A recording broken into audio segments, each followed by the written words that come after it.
Abra a sua Bíblia comigo pela última vez, Êxodo capítulo 28. Até Deus mandar eu fazer de novo, né?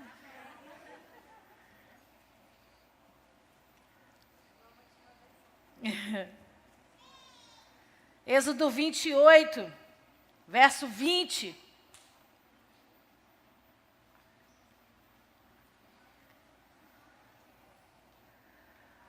Você achou? Diga amém.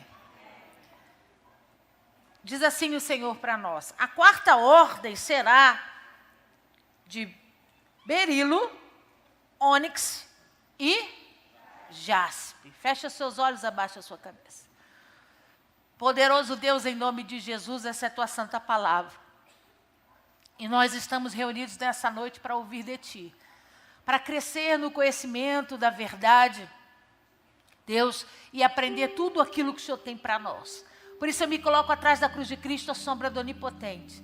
Eu te peço, toma esse altar que é teu de honra e direito, ministra sobre nós, para a glória do teu nome, no nome poderoso de Jesus. Amém, amém, amém. Você pode aplaudir ao Senhor? A Ele a honra, a glória e o louvor para sempre, aleluia. Então a última pedra descrita nessa ordem pelo próprio Deus a Moisés é uma pedra chamada jaspe. A tradução da palavra jaspe significa pedra manchada. Então, qual que é a principal característica dessa pedra? Ela, diferente das outras, ela também não é uma pedra translúcida. Ela é uma pedra opaca, né? Ela tem brilho, porque ela passa pelo processo de polimento, mas no estado bruto, ela não emite brilho, né? É um mineral, é achado em vários tons, em várias cores. A única cor que eles dizem que não é um jaspe original é no tom azul, mas todas as outras cores, amarelo, laranja, vermelho, né? Rosa, você pode encontrar jaspe nessas tonalidades. Põe para mim, Felipe, por favor. Essa é a pedra bruta, o pedaço do jaspe bruto. Então observa que realmente é uma pedra muito bonita.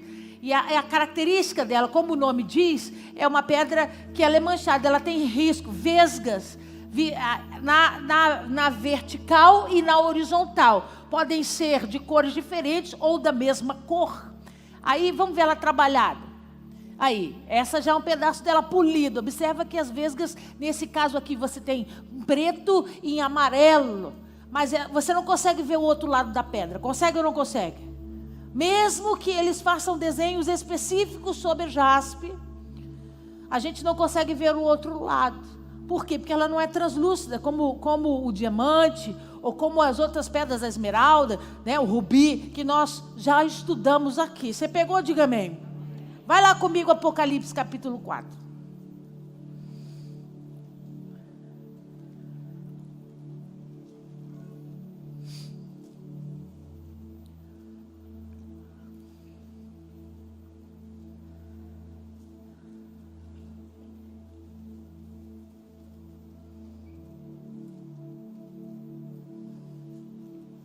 Apocalipse 4, vamos ler o verso primeiro. Você achou? Depois dessas coisas, olhei, e eis que não somente uma porta aberta no céu, como também a primeira voz que ouvi, como de trombeta, ao falar comigo, dizendo: sobe para aqui, e te mostrarei o que deve acontecer depois dessas coisas. Imediatamente eu me achei em espírito, e eis armado no céu um trono, e no trono alguém sentado. E esse que se acha sentado é semelhante no aspecto à pedra de jaspe e a de sárdio. Então nós já estudamos o sárdio, foi a primeira pedra que a gente estudou, uma pedra alaranjada. Você lembra disso, né? Qual que é o significado do sárdio? A alegria da promessa. Não é a alegria de você ser bobo e ficar rindo à toa.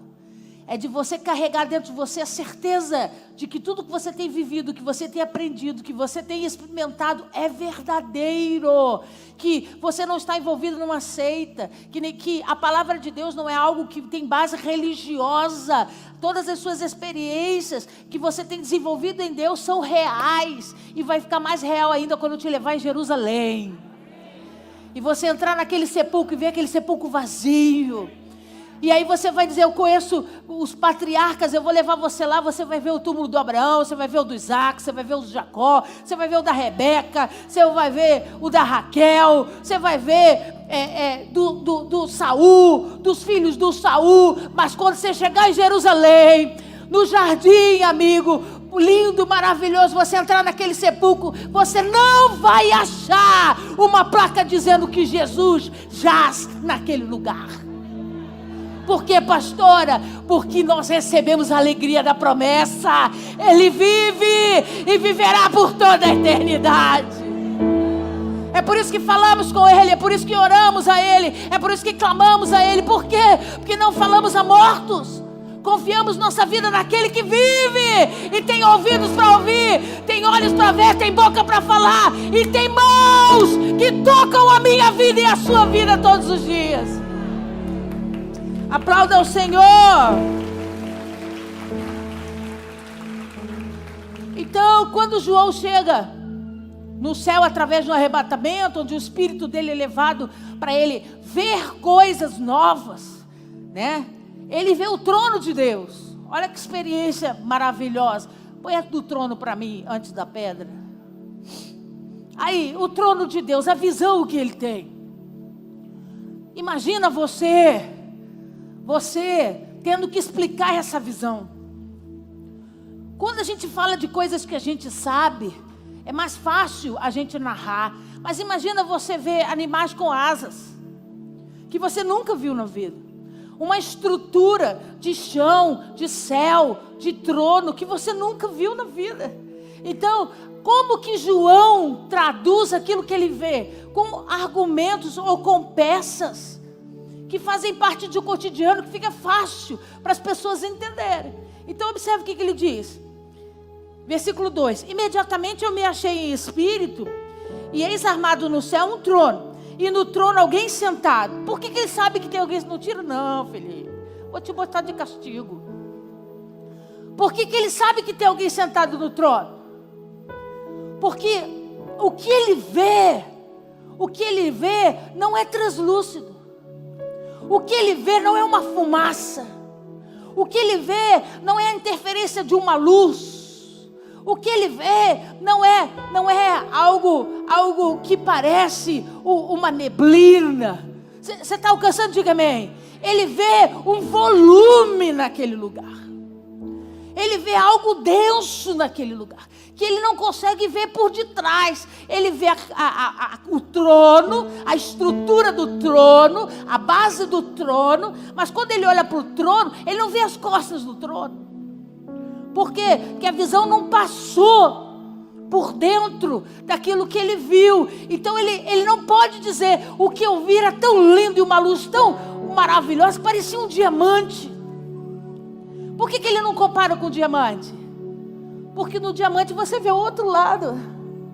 E aí podia se dar a interpretação que Deus era uma força, que Deus era só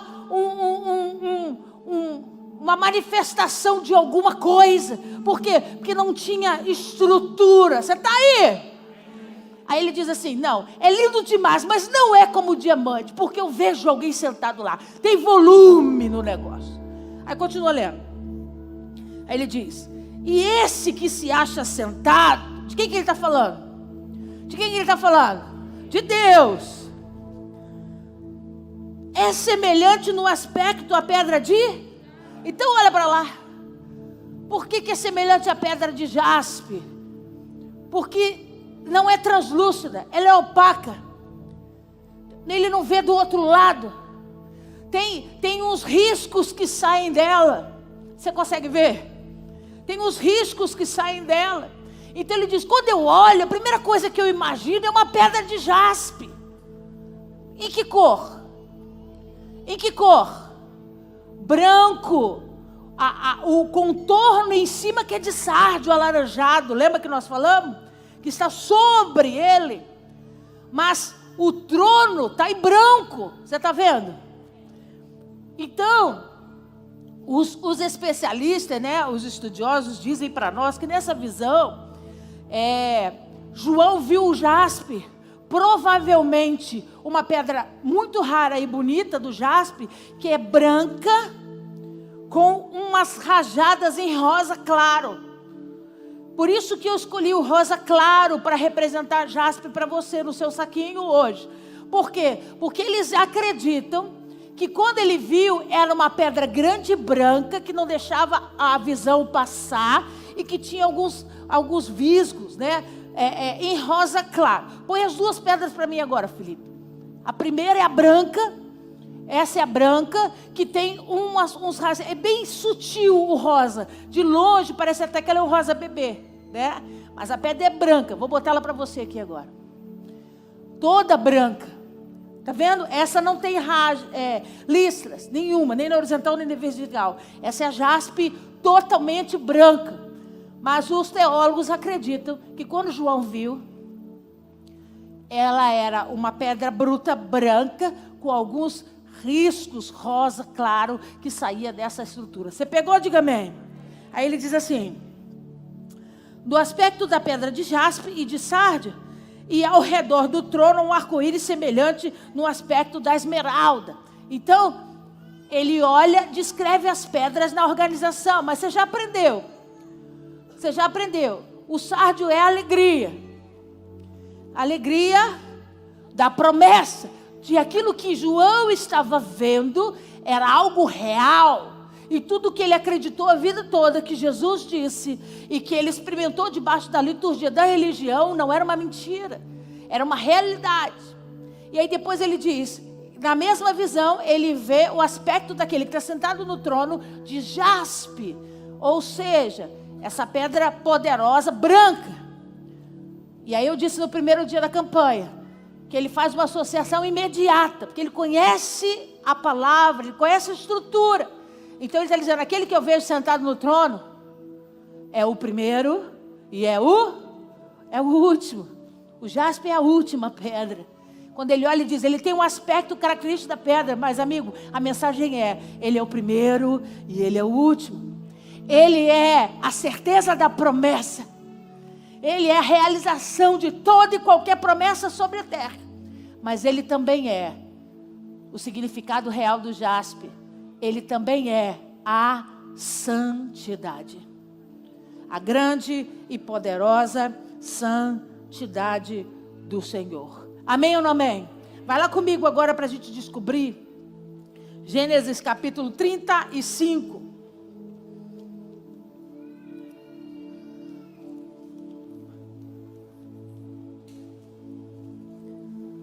Gênesis 35, verso 16.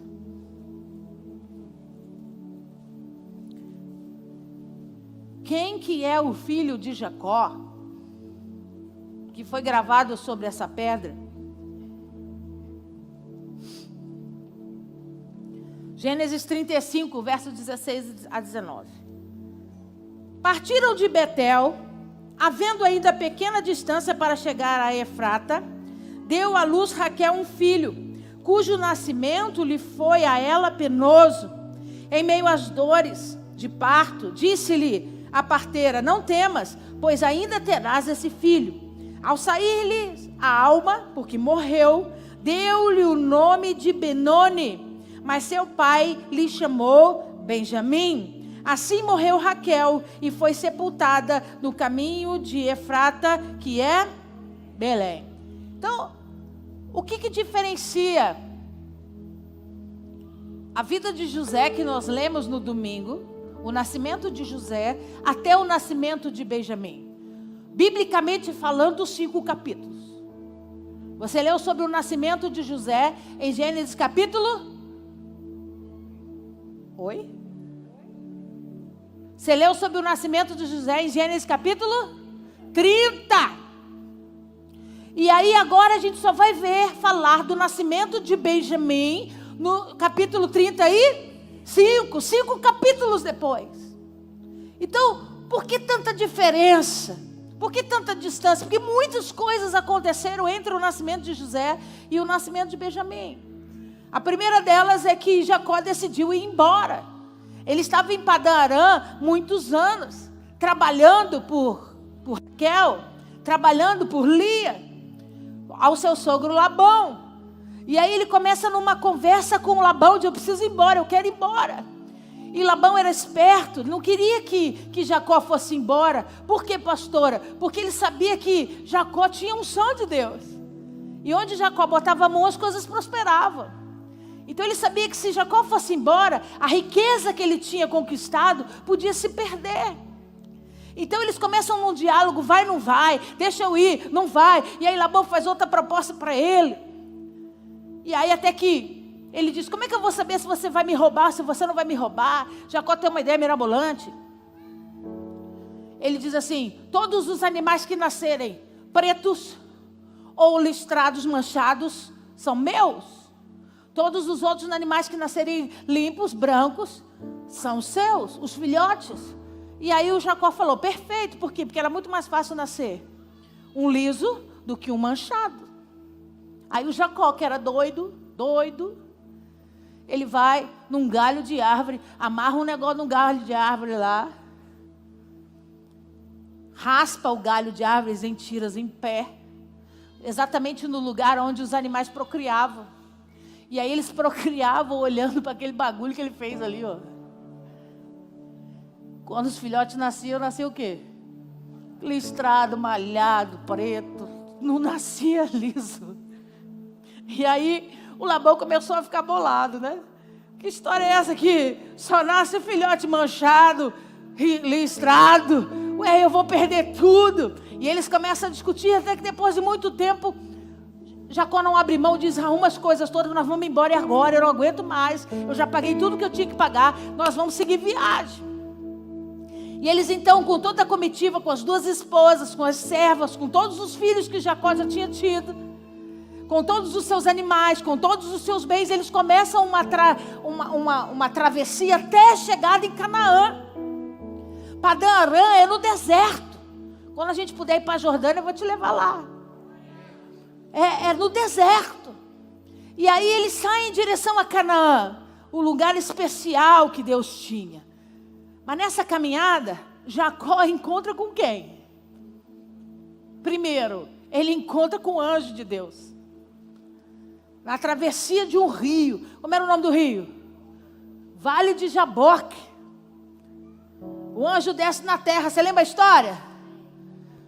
O anjo desce. Ele discute com o anjo. Você não vai embora enquanto não me abençoar. Agarra o anjo fere ele. O anjo vai embora e diz, mas antes de eu ir embora, eu estou mudando seu nome. Você não vai chamar mais Jacó. Agora você vai ser Israel de Deus. Depois, Jacó tem um encontro com Esaú. Ele está fugindo de Esaú, ó, há anos. Ele encontra com Esaú. E Deus dá sabedoria a Jacó de abençoar Esaú com bens, com seus animais, para que houvesse um acordo de paz entre ele, entre os irmãos, para que não houvesse nada que ficasse pendente. Isso tudo, amigo, levou tempo. Até que a Bíblia diz para nós que eles chegaram a Betel. E aí, quando eles chegam a Betel, Raquel já está grávida. Grávida do Benjamim. Uma gravidez muito problemática. Por quê? Porque ela enfrentou essa viagem. Essa caminhada no deserto.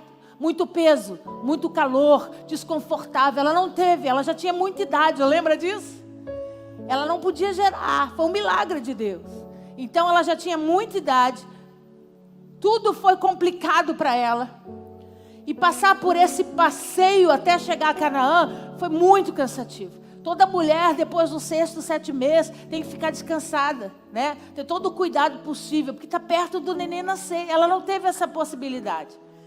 Toda essa transição foi exatamente no período que Raquel estava para dar à luz. E aí o que a Bíblia diz para nós? Quando eles chegam a Betel, faltando um pouquinho para chegar a Efrata, que é Belém, Raquel deu à luz. E o menino nasceu debaixo de muita dor, debaixo de muito sofrimento. Quando ele nasce, olha o que diz.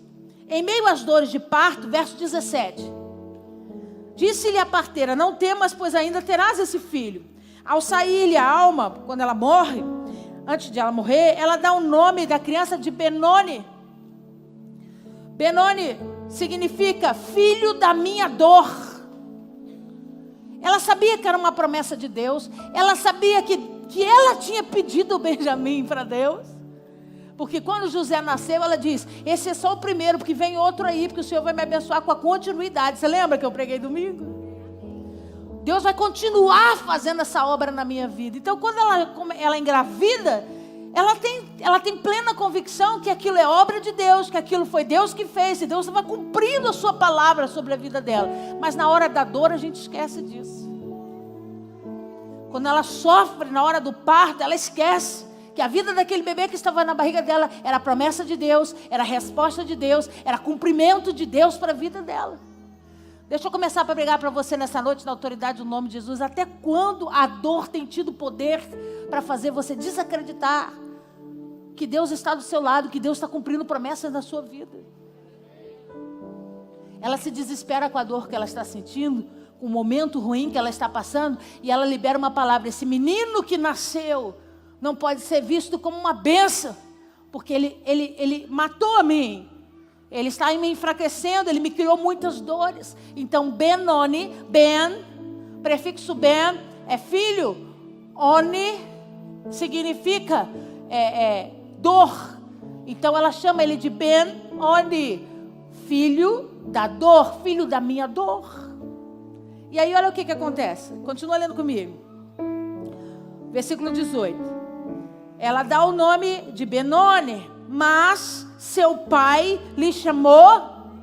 Não era uma cultura. Quem escolhia nomes eram as mulheres. Então, teoricamente, Jacó não poderia fazer isso. Ele só muda o nome porque Raquel morre. Então ele se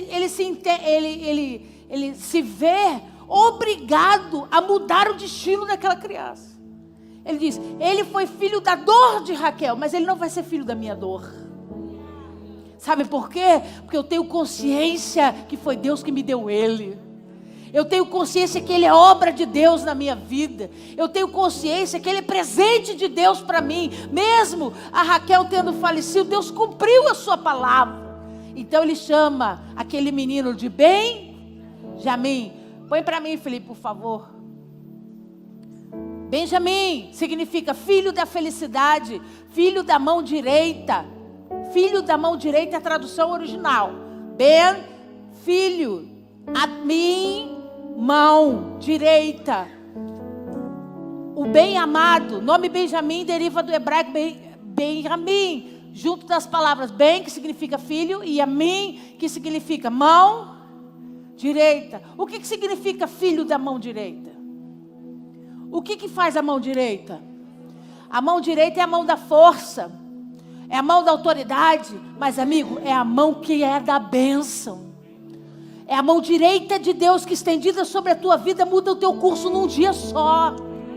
Deus levantava a direita para abençoar e a esquerda para amaldiçoar. Então, quando ele diz ele é filho da mão direita, ele está dizendo ele está debaixo da bênção de Deus o tempo todo da história da sua vida.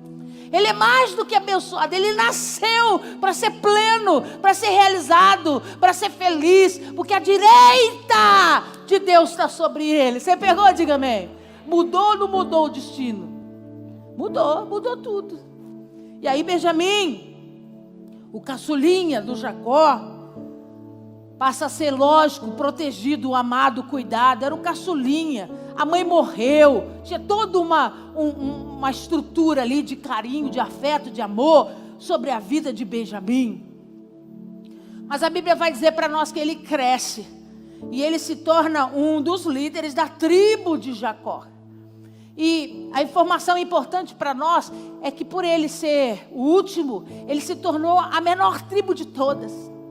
Todas elas tinham muitos homens, muitas famílias. A tribo de Benjamim era uma tribo bem pequena. E quando houve a distribuição das terras, preste atenção aqui em mim. Quando houve a distribuição das terras, que foram divididos pedaços da terra prometida para as tribos, quando separaram, Benjamim era o último. E aí o que sobrou para Benjamim? As montanhas. Ninguém queria as montanhas. As montanhas é difícil para você criar animais. Você cria animais na planície, nos vales. As montanhas é difícil criar animais. Então, sobrou uma cordilheira assim, estreita, no mapa parece uma minhoquinha, estreita, compridinha, que não valia nada. Eles olhavam e diziam assim, são só montanhas, mas é o que sobrou para o Benjamim, e é o que vai ficar com a tribo de Benjamim. E aí eu quero falar para você, nessa noite, na autoridade do nome de Jesus, quando parece pequeno para os homens, é que é grande para Deus. Sabe quais são essas terras da tribo de Benjamim? Jerusalém. O grande Messias de Israel não vai descer sobre a terra de Zebulon, não vai descer sobre a terra do primogênito, do Rúben. Ele não vai passear sobre as outras terras. A Bíblia diz, ele vai pisar os seus pés no alto do Monte das Oliveiras. Aonde é que é isso? Jerusalém. E quem governa Jerusalém? A tribo de Benjamim. Aí olha o pedaço de extensão que vai de cima a baixo. Jerusalém, Jericó, está dentro da tribo de Benjamim. Betel, está dentro da tribo de Benjamim. Mispa e Gibeá, duas cidades muito importantes da conquista de Davi, dentro do território de Benjamim. O que era para os homens uma terra que não valia nada, historicamente, lugares de grandes conquistas, lugares de transformação, redenção em Jerusalém, conquista sobre inimigos em Jericó, conquista de exércitos em Mispa, em Gibeá, através de Davi. E a gente vai ver na Bíblia Sagrada que tanto em Mispa quanto em Gibeá, a tribo de Benjamim foi a última a apoiar Davi. Todas as outras tribos deram apoio a Davi imediato. Nós vamos ajudar você. Conte com os nossos homens, conte com os nossos exércitos. Por que a tribo de Benjamim não deu apoio a Davi imediatamente? Porque tinha um personagem que era descendente direto da tribo de Benjamim. Quem que era? O rei Saul. Então, antes de apoiar Davi, eles tinham respeito pela raiz de Benjamim. Saul era um benjamita, ou seja, descendente da tribo de Benjamim. Quer anotar aí quem mais? Tem um monte de gente da tribo de Benjamim. A Bíblia vai falar de Eude, um grande juiz, extremamente culto, inteligente, homem de visão. A Bíblia vai falar da rainha Esther e de Mordecai. Líderes poderosos sobre a terra, descendentes da tribo de Benjamim. E por último, eu vou fechar com chave de ouro para você ficar com inveja da tribo de Benjamim. O apóstolo Paulo era um benjamita, descendente da tribo de Benjamim. Mas vamos entender essas coisas mais claras em Gênesis 45. Vai lá comigo. Vamos ver o que Jacó... 49, Gênesis 49. Vamos ver o que Jacó liberou sobre Benjamim.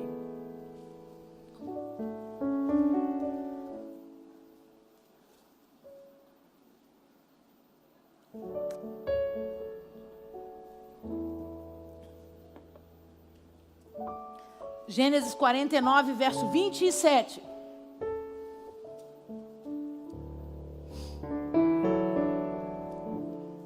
Você achou?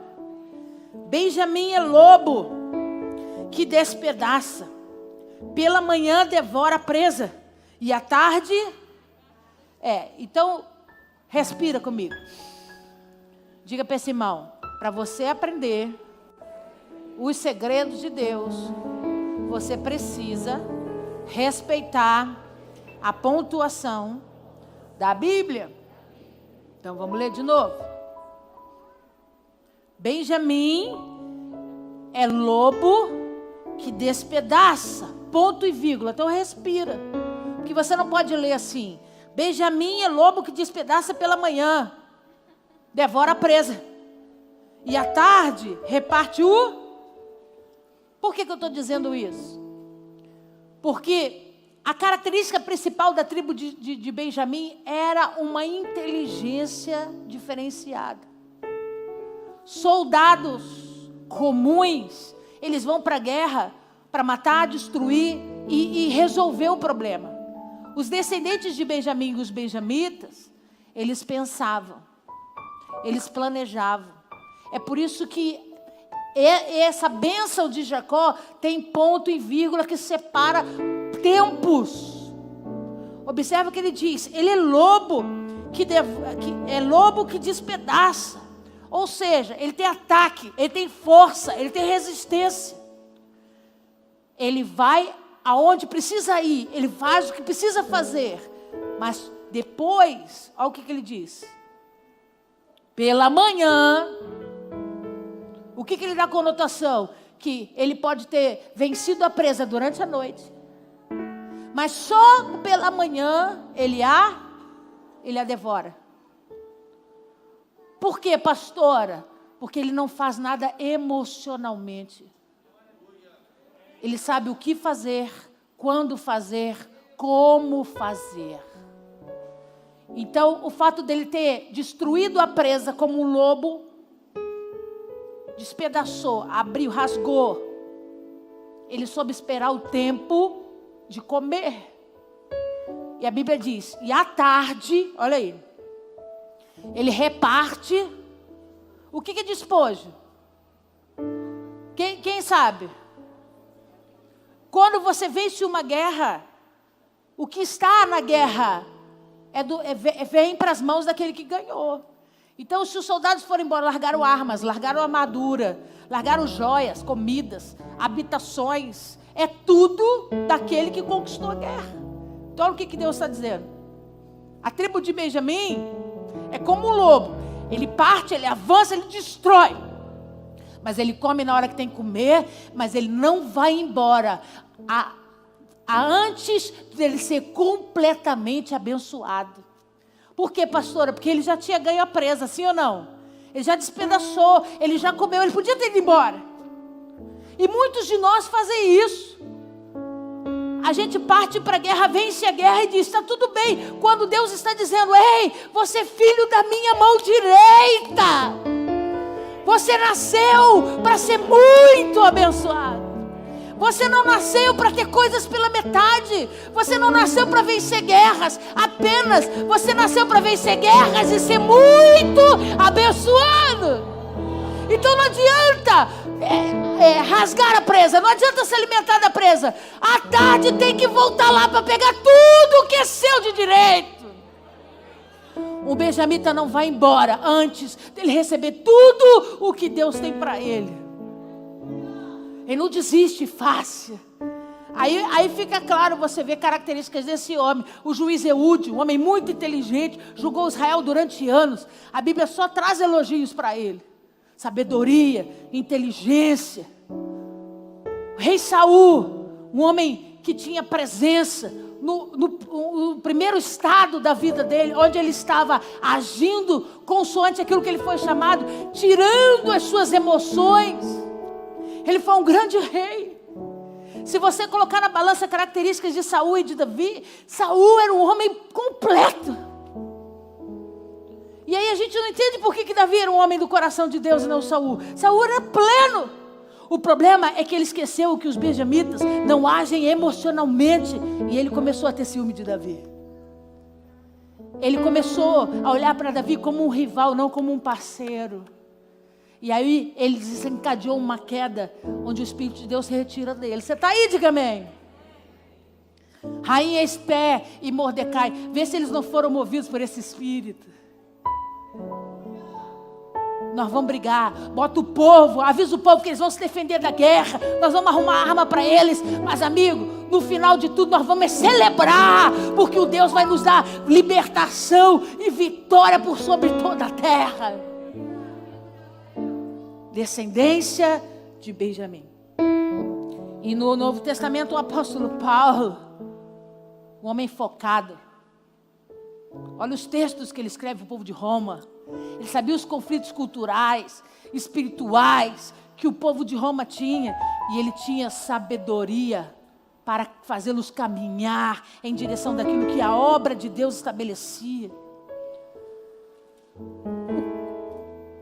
No século IV, os homens usavam a pedra do jaspe sobre um colar, dizendo que como ela tinha essa representatividade de ser uma pedra relacionada à santidade, que os espíritos maus se afastavam.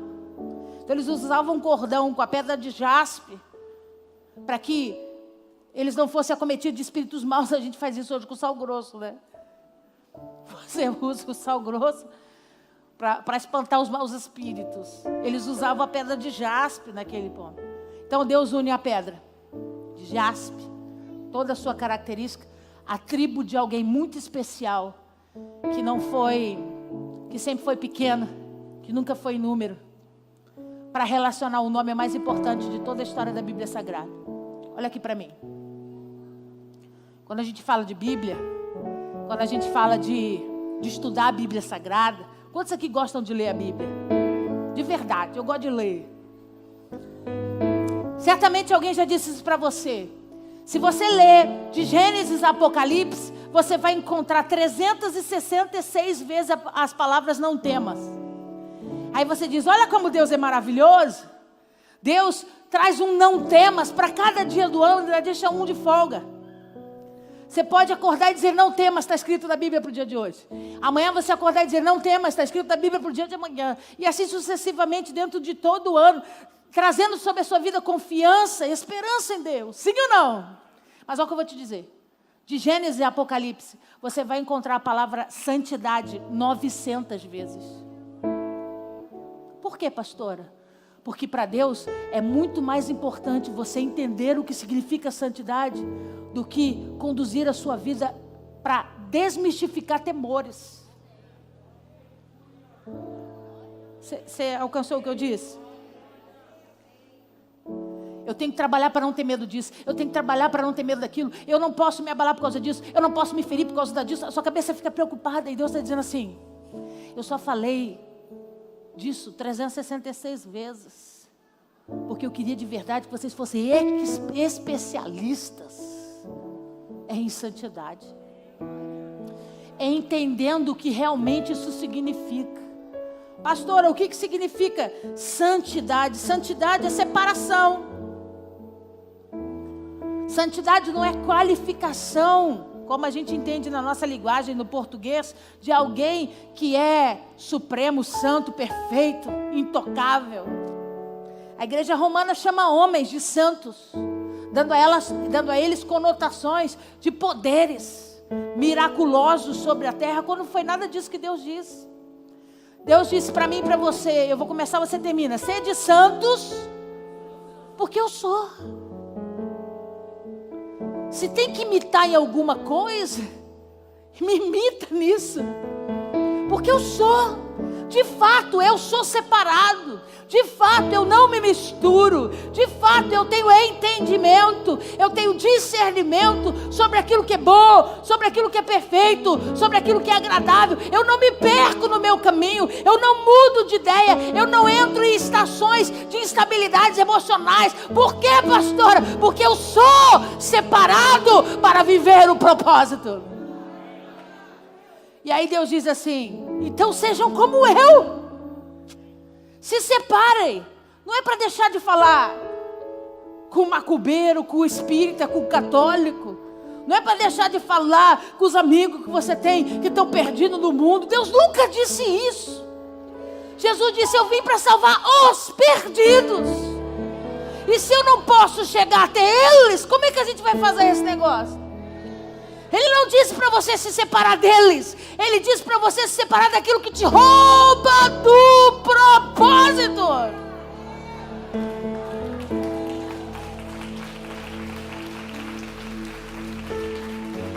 Se separa. Se tem um grupo de amigo que você acha que é teu amigo, mas te rouba do propósito, aí, verdade, você vai ter que se separar deles. Porque santidade é separação para cumprimento do propósito. O que Deus tem para cumprir na sua vida? Tem coisa, Ele não vai te dar uma esposa idônea, cheia de vida em Deus, se você estiver procurando ela em lugares que mulheres desse tipo não frequentam. Por quê? Porque mulheres separadas também estão buscando propósitos, cumprimento de propósitos. Então, Deus une a pedra do jaspe, a tribo de Benjamim, e traz uma pedra para o nosso peitoral extremamente importante nessa noite. Porque nós temos um povo movido por circunstâncias que envolvem vontade e desejo, mas que não estão dispostos a abrir mão por conta do propósito. Tem coisa que Deus vai falar com você.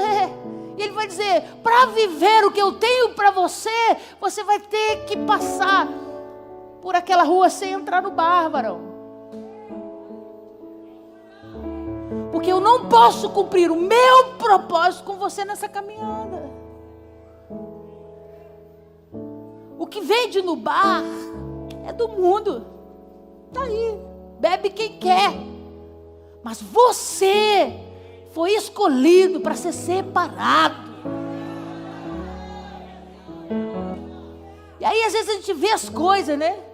A gente vê as coisas na televisão, as pessoas curtindo a vida. Aí você diz, puxa, né? A gente podia dar uma doideira dessa e fazer umas bagunças dessa de vez em quando. Aí o Espírito vem e fala assim, então, não dá. Porque para cumprir propósito, eu preciso separar você. Eu preciso que você seja uma pedra de jaspe. Ó, vê se você alcança o que eu vou dizer. Branca. E por momentos da história da sua vida, eu sei. Porque foi eu que te criei, sua natureza é pecaminosa. Você tem falhas. Você tem vontades. Isso pode precipitar você a fazer coisas erradas. Mas como é que eu quero te ver? Como uma jaspe branca, respingada de rajadas rosa. Por quê? Porque quando você pensar em sair, o sangue espirra sobre você. Quando você pensar em se misturar, o sangue vem de verdade, borrifa sobre você. Para te lembrar que você não é de lá, você é de Deus. Tem algo especial de Deus com a sua vida. Eu não sei se você já passou por essa experiência, amigo. Mas às vezes a gente vive situações da nossa vida que a gente diz assim, meu Deus, que livramento. Aí Deus fala assim, pois é, se fosse outra pessoa talvez a conta chegasse hoje. Mas como eu te separei para o propósito. Nós vamos relevar essa queda aí, ó. Nós vamos relevar esse momento que você está passando. Porque eu não sou homem para mentir, nem filho do homem para me arrepender. Se eu escolhi você e eu designei para cumprir promessas na sua vida, eu estou te separando hoje. Conta comigo para vencer o diabo, para ele fugir de você. Conta comigo para o Espírito te convencer do erro, da justiça e do juízo. Conta comigo para minha voz chegar até o ouvido e te conduzir ao caminho certo. Aleluia. Vamos ver o que Abraão fez. O meu tempo está acabando.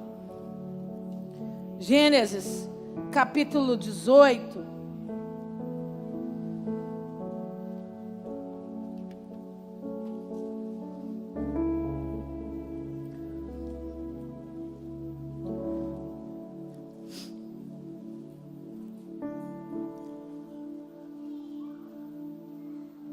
Deus diz assim.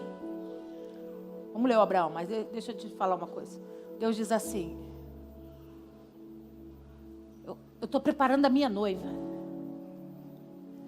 Ela está adornada, com vestes brancas, separado. Mas quando ele vai falar do momento que isso vai acontecer, ele conta uma parábola, onde ele coloca 5 virgens com óleo e azeite sobre a lamparina.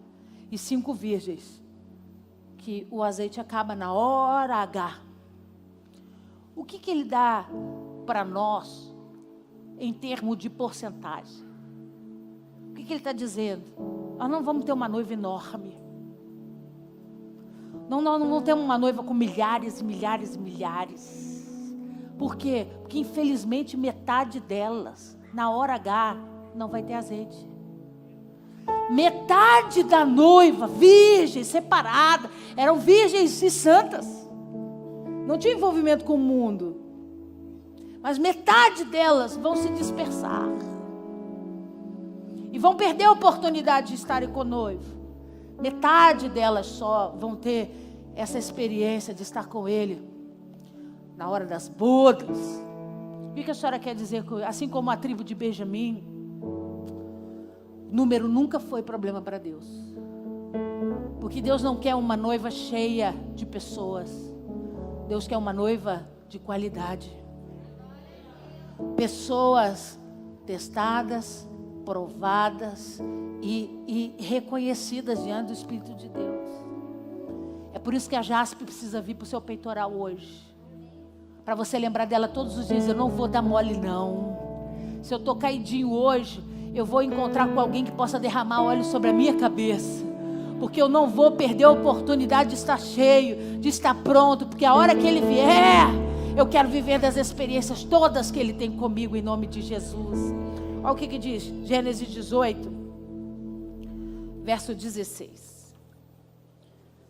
Tendo-se levantado dali, aqueles homens olharam para Sodoma e Abraão ia com eles para os encaminhar. Disse o Senhor: ocultarei a Abraão o que estou para fazer, visto que Abraão certamente virá a ser uma grande e poderosa nação, e nele serão benditas todas as nações da terra? Porque eu escolhi para que ordene os seus filhos e a sua casa depois dele, a fim de que guardem o caminho do Senhor e pratiquem a justiça e o juízo, para que o Senhor faça vir sobre Abraão o que tem falado ao seu. A Bíblia vai contar essa história para nós e vai dizer que Abraão estava debaixo dos carvalhais de Manre. Manre é um pedaço de terra próximo a Hebron. Ele estava debaixo daqueles carvalhos bonitos. E aí, vamos ler, porque é um texto que tem muito segredo. Acho que a gente vai resolver uma opção de coisa hoje, se você conseguir entender isso de verdade. Olha o versículo 1. Apareceu Vamos lembrar da campanha? Desse nome tem poder? Como é que está o Senhor aí? Todo maiúsculo. Então quem é que está falando? Yahvé, o Senhor Todo-Poderoso. O Deus de todas as coisas. Grifa aí, para você entender esse diálogo. Vou traduzir o Senhor com letra maiúscula por Todo-Poderoso. Assim fica mais fácil você entender. Então vamos ler de novo. Apareceu o Todo-Poderoso Abraão nos carvalhais de Manre, quando ele estava sentado à entrada da tenda, no maior calor do dia. Levantou ele os olhos, olhou, e eis que 3 homens de pé em frente dele. Vendo-os, correu da porta da tenda ao seu encontro, prostrou-se Então Deus aparece para Abraão. Quando Deus aparece para Abraão, na porta da tenda, imediatamente ele vê 3 pessoas, 3 formas de pessoas. Continua lendo. E disse, como é que está escrito esse Senhor? Como é que está escrito esse Senhor? Só com a primeira maiúscula, o resto minúsculo. Então quem está falando? Quem está falando? Adonai, o Deus Criador, não o Todo-Poderoso. O Deus que criou, lembra de Gênesis, o início de todas as coisas? O Senhor, com letra maiúscula, depois é que se revela como Yahvé. Primeiro, ele é Adonai, ele é Senhor, Criador. Olha o que ele disse. E disse, Senhor meu, Abraão está dizendo àqueles homens, ele está falando àqueles homens. Então ele diz assim, quem fala com ele é Yahvé, Senhor com letra maiúscula, caixa alta.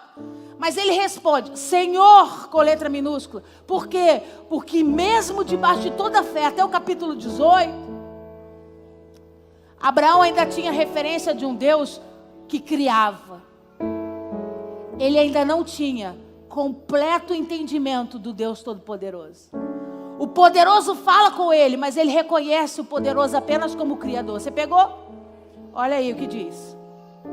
Senhor meu, se acho mercê em tua presença, rogo-te que não passes do teu servo. Traga-se um pouco de água, lavai os pés, repousai debaixo dessas árvores. Trarei um bocado de pão refazei as vossas forças, visto que chegaste até vosso servo, depois seguireis avante. Responderam-lhe, faze como disseste. O Abraão diz assim, não vai embora não, ó. Eu vou trazer água para vocês lavarem os pés, um pão fresquinho para comer, se refresca, vocês estão vindo de viagem, fica quieto aqui, descansa um pouco. Com o que ele estava falando? Com o que Abraão estava falando? Com 3 seres espirituais, que não eram homens de carne e osso. Ele diz, apareceu o Senhor para mim à porta da tenda. Ele estava falando de figuras espirituais, mas eu não sei se estavam em carne, se estavam encarnadas, se tinham sido materializadas. Eu não quero responder essa bagaceira. Eu só sei uma coisa, eles eram reais para Abraão, e Abraão disse, vocês não vão para lugar nenhum, tem que descansar. Eu vou trazer água, vou trazer pão, vocês comem, descansam um pouco, depois vão. Eles respondem, tá bem. O que a senhora quer dizer com isso? Eu quero dizer que o Abraão ofereceu pão, ofereceu lavar os pés dos anjos, e eles disseram, tá legal, então, nós vamos ficar. Tudo bem então, tá tranquilo. Lê aí. Versículo 6. Apressou-se, pois, Abraão para a tenda de Sara, e lhe disse, amassa depressa 3 medidas de flor de farinha, e faz pão assado ao borralho. Esse pão faz rapidinho mesmo. É uma massa, joga naquela pedra crente, 2 segundinhos de um lado do outro, o pão é uma delícia, maravilhoso. Quando você for comigo para Israel, eu vou levar você lá. Abraão, por sua vez, correu o gado, tomou um novilho, tenro e bom, e deu ao criado, que se apressou para prepará-lo. Tomou também coalhada de leite, e o novilho que mandara preparar, e pôs tudo diante deles. E permaneceu de pé junto a eles, debaixo da árvore, e eles comeram. Tá bom? Cri, cri, cri, cri. Como foi? De que jeito foi? De que forma foi? Comeram. Da coalhada, da carne, do pão, comeram. Continua lendo. Então lhe perguntaram, Sara, tua mulher, onde está? Ele respondeu, está aí na tenda. Vou perguntar para você. Deus é onipotente? Significa, tem todo, pode estar em todos os lugares ao mesmo tempo, e ele sabe de todas as coisas. Você acha que um Deus que sabe de todas as coisas ia perguntar onde Sara está? Ia ou não ia? Quem perguntou? Os anjos, não foi Deus. Deus está quieto. Deus só apareceu para Abraão. Deus está só observando. Continua lendo. Então, perguntaram, Sara, tua mulher, onde está? Ele respondeu, está aí na tenda. Disse um deles, certamente voltarei a ti daqui a 1 ano, e Sara, tua mulher, dará luz a um filho. Sara o estava escutando à porta da tenda atrás dele. Abraão e Sara eram já velhos, avançados em idade, e Sara já lhe havia cessado o costume das mulheres, ela não menstruava mais. Riu-se, pois, Sara no seu íntimo, dizendo consigo mesma, depois de velha e velho também o meu Senhor, terei ainda prazer? Disse como é que está escrito? Quem foi que falou agora? O Iavé. Ele estava calado nessa conversa, Abraão. Ele só tinha aparecido para Abraão, ele não tinha falado ainda. Os anjos perguntam, onde é que está a Sara? Nós vamos comer. Decidiram comer o banquete, comeram. Deus está só olhando. Aí eles perguntam, onde é que está a Sara? Está aqui na tenda. A gente vai voltar daqui a 1 ano, ela vai estar com o menino. E ela riu, escondida na tenda, na porta da tenda, porque ela disse, eu depois de velha, ele depois de velha, a gente ainda vai ter prazer de gerar. Aí disse o Iavé, o Todo-Poderoso, a Abraão, por que se riu Sara, dizendo, será verdade que darei ainda a luz, sendo velha? Olha o onisciente se manifestando. Ela não falou para os homens, ela falou escondida na porta da tenda, ela com ela mesma. Aí o Todo-Poderoso diz, como é que ela ri? E ela diz que isso não pode acontecer. Olha o que ele diz. Acaso para o Todo-Poderoso há alguma coisa demasiadamente difícil? Daqui a um ano, nesse mesmo tempo, voltarei a ti e Sara terá um filho. Aí ele diz, agora você não está conversando com eles não, agora conversa comigo. Fala para ela, que não é para ela rir não, porque eu vou voltar daqui a um ano e o menino vai estar nos braços dela. Porque só quem pode prometer isso é o grande, o Todo-Poderoso. O que pode ser impossível ao Todo-Poderoso. Aí a resposta. Então Sara, receosa, o negou dizendo, não me ri. Ele, porém, disse, não é assim, é certo que... Ele estava dizendo, eu vi você rindo escondida da porta da tenda. Como é que você disse que você não riu? Aí começa o texto, contei a história para você entender. Aí começa o texto. Tendo se levantado dali, aqueles homens já comeram, já conversaram, jogaram conversa fora. Eles se levantam. Ele diz assim, olharam para Sodoma e Abraão ia com eles para os... É uma conversa torta, jogando conversa fora. Nós vemos aqui. Eu preciso ir para Sodoma. Qual que é a direção? Me ajuda a encontrar Sodoma. Observa que Abraão ia os encaminhar, ia ajudar eles a acharem. Amigo, você precisa alcançar esse negócio aqui. Quem pode errar o caminho é o anjo de Deus. O Todo-Poderoso sabe exatamente o que é, para onde vai e o que vai fazer. Olha o que ele diz aqui. Disse o Yahvé fala de novo. Ocultarei a Abraão o que estou para fazer, visto que Abraão certamente virá a ser uma grande e poderosa nação, e nele serão benditas todas as nações da terra. Deus dá uma bronca nos anjos. Deus, vocês estão pedindo ajuda para chegar a Sodoma e não vão contar para ele o que vocês vão fazer em Sodoma? Acaso eu vou esconder alguma coisa? Olha o que eu vou falar. Daquele que eu escolhi. Acaso eu vou esconder alguma coisa daquele que é separado para viver as minhas promessas? Quem vocês pensam que vocês são? Vocês querem pedir ajuda do Abraão, mas não vou revelar para ele o que vocês vão fazer? Que negócio é esse? Diante do meu escolhido, do separado para viver o meu propósito, não pode haver nada em oculto. Acompanha aí, versículo 19. Porque eu o escolhi para que ordene a seus filhos e a sua casa depois dele, a fim de que me guarde o caminho do Senhor e pratiquem a justiça e o juízo, para que o Senhor faça vir sobre Abraão o que tem falado a seu respeito. Olha o que Deus está dizendo. Para vocês pode parecer que ele é um homem comum, para mim não. Que ele está vivendo uma vida separada para mim, por minha causa, por conta dos desígnios e propósitos que eu tenho para cumprir na vida dele. Eu preciso que ele saiba da verdade.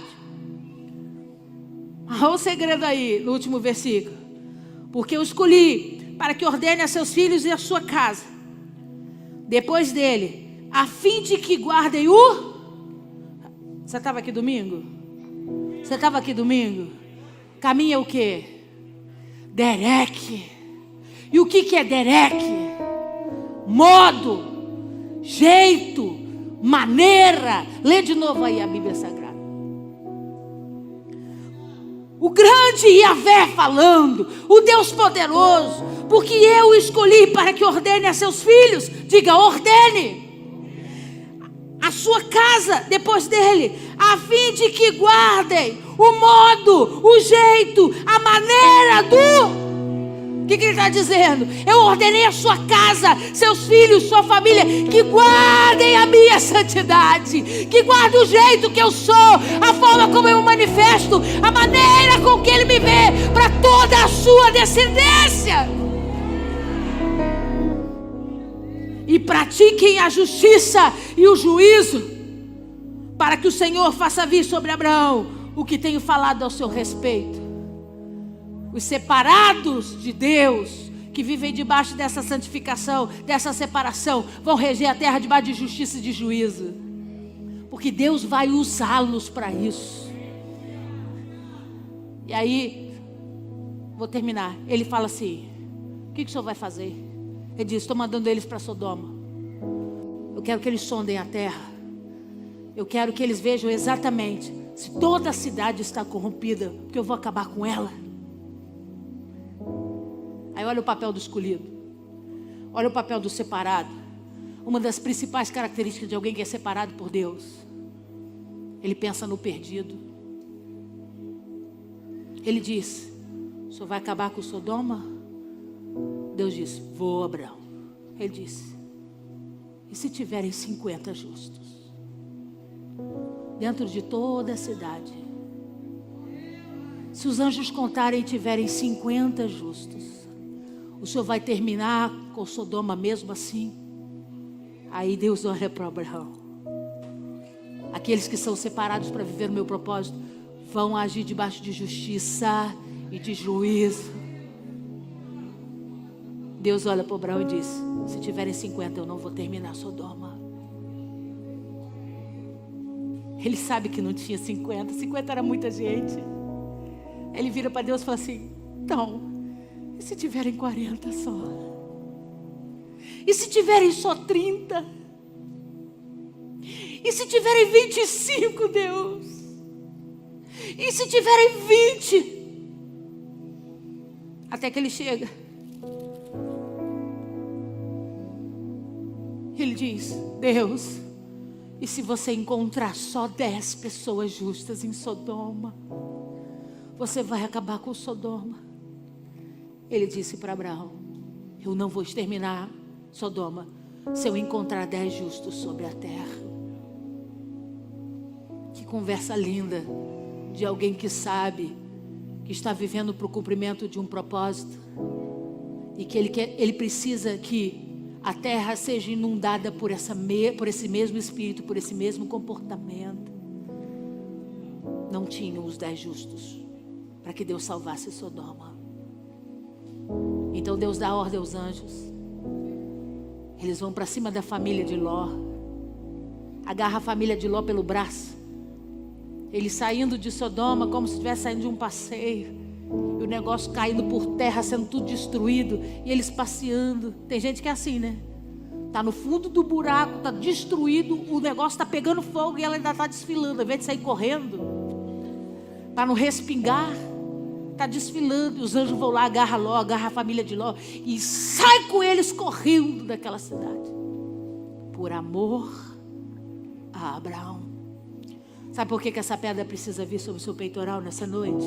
Porque você precisa entender que santidade não é posição diante dos homens.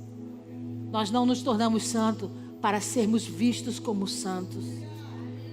Nós nos tornamos santos porque estamos nos preparando para o propósito, para viver a obra que Deus tem na nossa vida. Essa pedra vai vir e junto com ela Deus vai te dar capacitação de justiça e de juízo. Pessoas vão ser salvas por causa da sua justiça. Pessoas vão ser alcançadas porque Deus vai ouvir a sua oração. Deus vai permitir que a tua mão venha sobre a terra, trazendo uma palavra de decreto. Por quê? Porque você é separado para viver o propósito de Deus sobre a terra.